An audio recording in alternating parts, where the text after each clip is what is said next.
Turnovers hurt us, and our lack of attention to detail defensively. I thought our defense in the second half was outstanding, but it's got to be for 40 minutes, and it's got to be all five. It can't just be two or three, and then another two or three that aren't.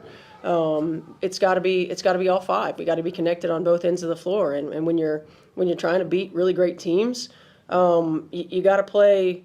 You don't have to play perfect, but you got to play pretty damn close. And we were still in position at the end to give ourselves an opportunity. And in that possession where Kels hit a three, we gave up 3 offensive rebounds again. Like, that can't happen.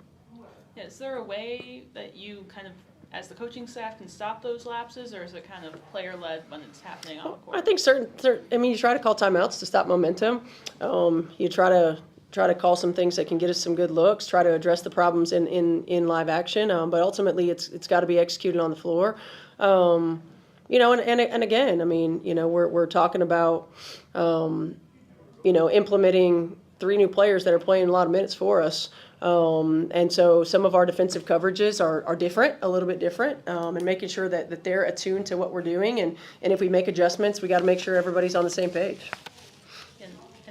The Mercury had 23 foul shots compared to 8 for you guys. Just how did that fouling impact the game as well? It always impacts the games. And I guess throughout this stretch too, you've, especially in these past couple games, you've talked about just focusing on the next game up. Mm-hmm. That's what Kelsey mentioned too in this final stretch. Just how important is it to just keep your focus on the one specific game and not think about standings or anything? I think it's important because we still control what we can control, right? We still control our destiny, and we still have to make sure that we are playing the game that's in front of us. And I think oftentimes if you start to look too far ahead, you miss opportunities that are right in front of you. And so we got to be solely focused on our next opponent. Get some rest tomorrow, come back and get some work in on Thursday, and get ready for Chicago.